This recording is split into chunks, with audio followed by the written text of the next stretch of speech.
everyone, welcome back to the channel. So next is resignation of auditor.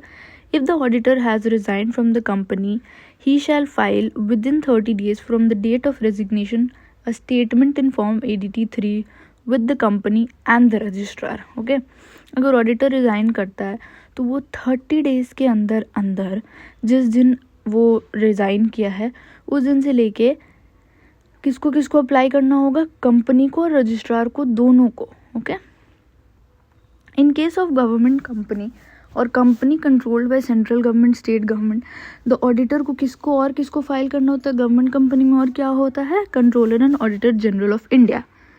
The auditor shall indicate the reason and other fact as may be relevant with regard to his resignation. जो other facts भी देने होंगे.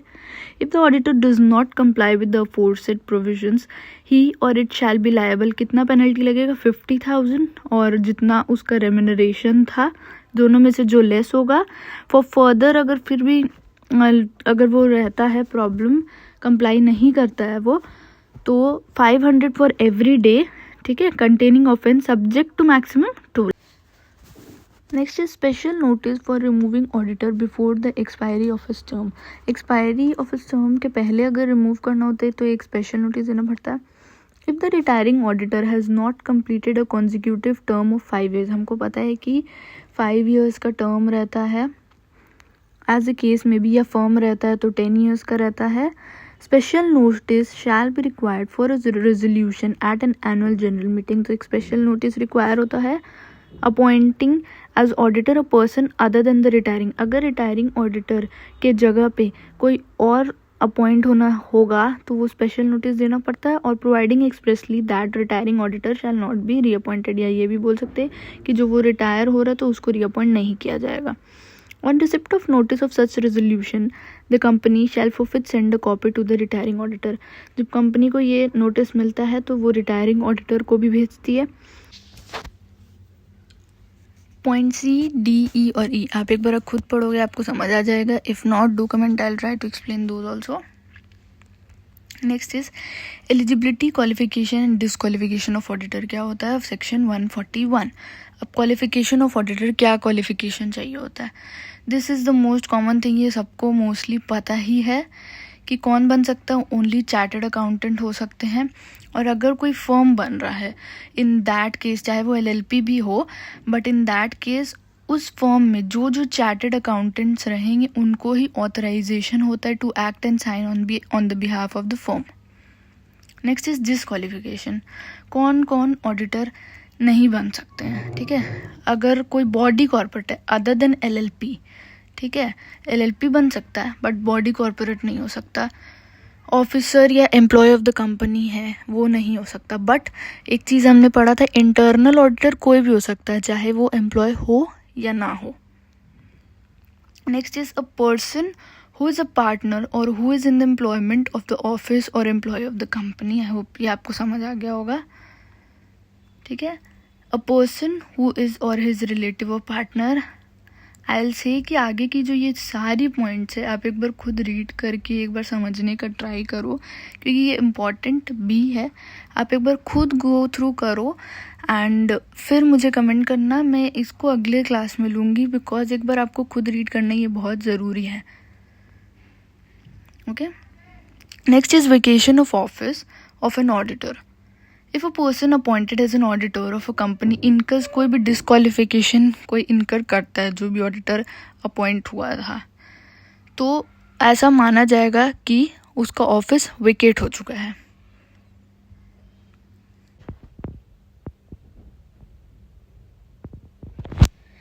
Next is remuneration of auditors.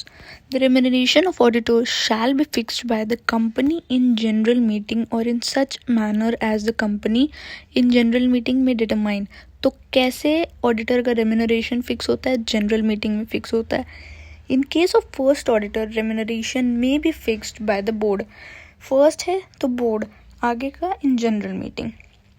The remuneration mention aforesaid shall in addition to the fee payable to an auditor include, क्या क्या include करता है, expenses if any incurred by the auditor in connection with the audit of the company. अगर audit करने के लिए कुछ expenses लगा हो या उसको facility दिया गया हो, कुछ extended to him उस पे लगा हो, but the remuneration does not include any remuneration paid to him for any other services rendered by him at the request of the company. अगर इसको छोड़ के कुछ और रहता है तो वो include नहीं होता.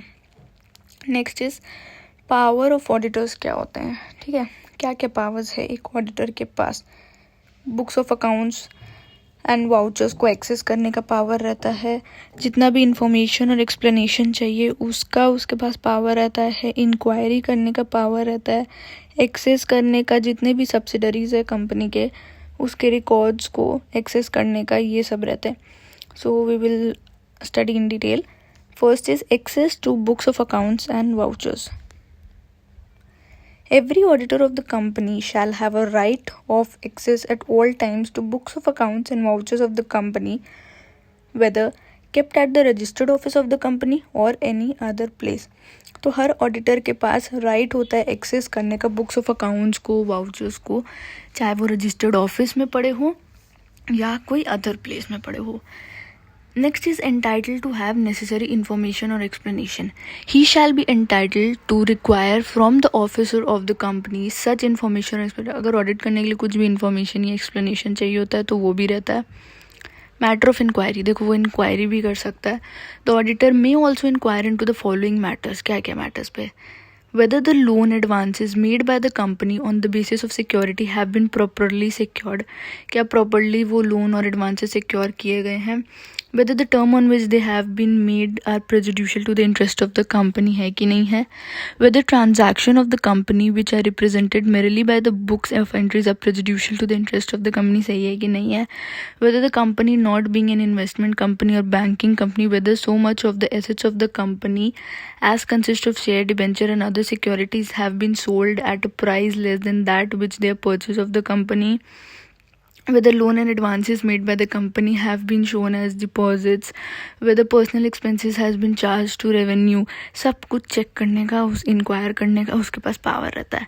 Next, access to records of all its subsidiary. Auditor के पास पावर रहता है कि auditor of the company which is holding company है shall also have the right to access of its subsidiary या एसोसिएट कंपनी का भी डेटा का उसका पास उसका राइट रहता है. ठीक है, क्या क्या पावर रहते हैं? एक्सेस कर सकता है, इंक्वायर कर सकता है, इंफॉर्मेशन मांग सकता है और सब्सिडरीज़ का भी वो एक्सेस कर सकता है. Next is duties of auditors. So it has many points you can see as. तो बहुत सारे पॉइंट्स है. सो हम लोग एक एक करके पढ़ेंगे और समझेंगे. The auditor shall make a report to the member of the company on the following. Auditor को क्या चीज़ के ऊपर रिपोर्ट देना होता है? ऑन द अकाउंट्स एग्जामिन में जो भी अकाउंट्स वो एग्जामिन किया गया उस पर रिपोर्ट बना के देना होता है. और हर financial statements which are required by और under this act to be laid before the company in general meeting. Okay, the auditor while making the report shall take into the account the provisions of the act, the accounting and auditing standards. उसको देखना पड़ता है कि क्या accounting और auditing standard सही से follow हो रहे हैं कि नहीं. सो उसके रिलेटेड भी रिपोर्ट में उसको इंक्लूड करना पड़ता है. The auditor shall express his opinions of the accounts, financial statements examined by him. ठीक है, तो जो भी वो एग्जामिन करता है उस पर रिलेटेड वो अपना ओपिनियन देता है, सही है, क्या है, नहीं है, ट्रू एंड फेयर है कि नहीं है, सब कुछ. The auditor report shall also state, क्या क्या और स्टेट करता है. whether he has sought and obtained all information and explanation which to the best of his knowledge and belief were necessary for the purpose of audit. क्या जो भी वो information चाहता था उसको सही से वो मिला है कि नहीं, जितने भी necessary थे. whether in his opinion the proper books of accounts is required by law have been kept by the company so far as appears for examination. सही से रखा गया है कि नहीं, ठीक है, प्रॉपर रिटर्न्स किया गया है कि नहीं. whether the report on accounts of any branch of office of the company audited by a person other than the company auditor has been sent to him. Okay, whether the company balance sheet, profit and loss account dealt with the report are in the agreement with the books of accounts. whether in his opinion the financial statement comply करता है कि नहीं accounting standards को. the observation or comments of the auditor or financial transactions or matters which have been adverse effect on the functioning of the company. Whether any director कोई disqualify तो नहीं है, qualification, reservation and adverse remark relating to the maintenance of accounts and other matters, whether the company has adequate internal financial control with reference to the financial statements in place and operating effectiveness of such control, such other matters जो भी रहते हैं वो सब देना होता है. बाकी आप एक बार रीड करो, आपको एक बार समझ आएगा. ओके, आप सारे आगे के पॉइंट्स रीड कर लेना. Next is audit of government company. In case of government company or any other company owned or controlled, आपको पता ही government company क्या होता है, हमने ऊपर definition पढ़ा था. The controller and auditor general of India shall appoint the auditor. ठीक है, कंट्रोलर ऑडिटर जनरल अपॉइंट करता है और डायरेक्ट करता है उस ऑडिटर को कि कैसे ऑडिट करना है अकाउंट्स का. of the government company are required to be audited and thereupon the auditors appointed submit करता है एक कॉपी, एक रिपोर्ट सबमिट करता है किसको, controller and auditor general of India को. The audit report among other things include the following. क्या क्या और include करता है. The direction if any issued by the controller and auditor general of India, जो direction दिया होगा, जो action लेना होगा, its impact क्या हो रहा है accounts और financial statement में. Okay. The controller and auditor general of India shall within 60 days from the date of receipt of audit report have a right to. Controller auditor general के पास क्या एक और राइट है, जिस दिन से ऑडिट रिपोर्ट मिला है उसके 60 डेज के अंदर अंदर अगर चाहे तो सप्लीमेंट्री ऑडिट भी करा सकती है. Conduct a supplementary audit of financial statements of the company by such person और person as he may authorize in his behalf. And for this, the purpose of such audit require information or additional information to be furnished to any person or persons so authorized on such manner by such person or persons and in such form as the Controller and Auditor General of India may direct. तो चाहे तो controller and auditor general 60 days के अंदर अंदर supplementary audit करा सकती है. ठीक है, आगे के ये पॉइंट्स है, आप समझ जाओगे. Audit of accounts of branch office of the company. अब branch office of the company है तो उसका कैसे ऑडिट होता है. ब्रांच ऑफिस अगर इंडिया में है, ठीक है, where company has a branch office, the accounts of the office shall be audited किससे, बाय द कंपनी ऑडिटर जो अपॉइंट होता है अंडर सेक्शन 139 या एनी अदर पर्सन जो क्वालिफाइड है to be appointed as an auditor for the company under section 139. ये है अगर इंडिया का ब्रांच है तो. बट अगर बाहर है, if the branch office is situated in the country outside India, the accounts of the branch office shall be audited either by या तो कंपनी ऑडिटर कर सकता है या तो अकाउंटेंट कर सकता है या एनी अदर पर्सन जो क्वालिफाइड है to as an act to act as an auditor of the accounts of the branch office. Okay, India का है तो कंपनी ऑडिटर या कोई और होता है जो क्वालिफाइड है, बाहर का है तो कंपनी ऑडिटर या अकाउंटेंट या और कोई क्वालिफाइड है तो. The duties and powers of the company auditor with reference to the audit of the branch and branch auditor दिया गया है इन सेक्शंस में. The branch auditor shall prepare a report, उसको प्रिपेयर करना पड़ता है ऑन अकाउंट जो भी उसने एग्जामिन किया है. ओके, ऑडिटर क्या क्या सर्विसेज रेंडर नहीं कर सकता है, this is really very important. And auditor क्या क्या नहीं कर सकता है हम देख सकते हैं. Accounting and book keeping services नहीं कर सकता है. एक बार आप ऊपर से भी रीड कर लेते हैं. An auditor appointed under this act shall provide to the company only such services as are approved by the board of directors. जो बोर्ड ऑफ डायरेक्टर या ऑडिट कमेटी बोलेगी वही कर सकता है एज द केस में भी. But such services shall not include any of the following services. Okay, whether such services are rendered directly or indirectly to the company या उसका होल्डिंग या सब्सिडरी को नहीं इंक्लूड करना चाहिए.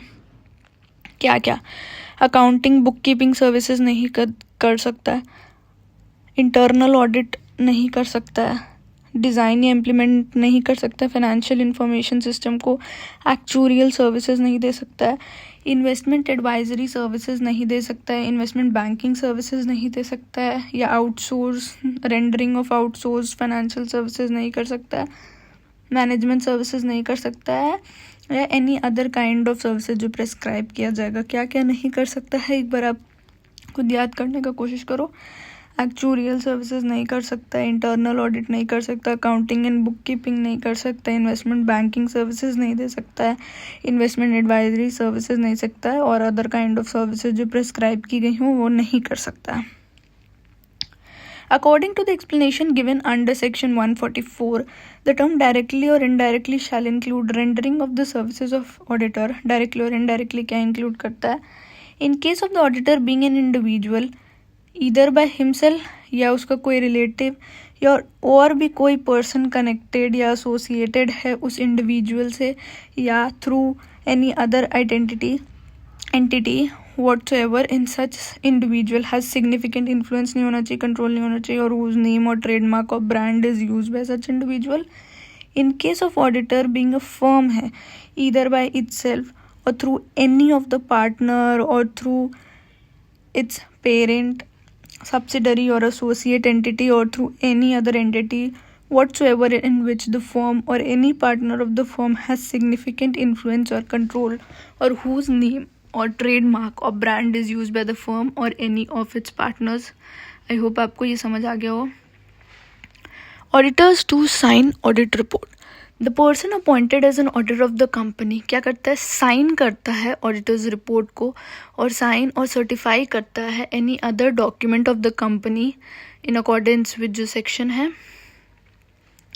The qualification, observation or comments on financial transaction or matters which have any adverse effect on the functioning of the company, ये सब पे भी. Auditors to attend general meeting. ठीक है, section 146. All notices of and other communication relating to any general meeting shall be forwarded to the auditor of the company. The auditor shall, unless otherwise exempted by the company, attend करेगा चाहे by himself or through his authorized representative जो भी qualified होना चाहिए to be an auditor. The auditor shall also have right to be heard at such meeting. ठीक है. Punishment आप paper अपने पढ़ने का ट्राई करो, क्योंकि अलग अलग टाइप के वही दिए गए हैं, आप समझ जाओगे. Filing of report with the central government. The central government by notification specify any statutory body or authority or an officer for ensuring prompt payment of damages to the company or person. Such body, authority or officer shall, after the payment of damages to such company or person, file a report करेगा central government के साथ. Okay, liability भी आप एक बार पढ़ना. Next is cost audit, तो हमारे लिए इम्पॉर्टेंट ऑलरेडी है, ये भी आप एक बार रीड करो, और कारो भी आप एक बार रीड करो. अगर आपको नहीं समझ आता है तो even I will explain these also, but अपने एक बार पढ़ने का कोशिश करो, ट्राई करो. एंड वी कैन सी कि इसके बाद ये चैप्टर एंड हो जाता है, that is accounts and audit chapter हमारा ख़त्म हो गया है. I am giving you 2 to 3 days time, so that आप ये टाइम पे इस चैप्टर से रिलेटेड एक बार आप पूरा रिविजन करो, खुद रीड करो, एंड देन सॉल्व क्वेश्चंस जितने भी आप जहाँ से भी कर सकते हो, जितने टाइप के क्वेश्चंस कर सकते हो आप उसको सॉल्व करने का ट्राई करो. अगर कहीं आप अटकते हो, कुछ प्रॉब्लम आता है, आप मुझे मेल भी कर सकते हो. ऑल्सो आप कमेंट भी करोगे तो मैं उन चीज़ों को अपने वीडियो में इंक्लूड करने का कोशिश करूँगी. So this is it for today. Do subscribe to the channel for more updates.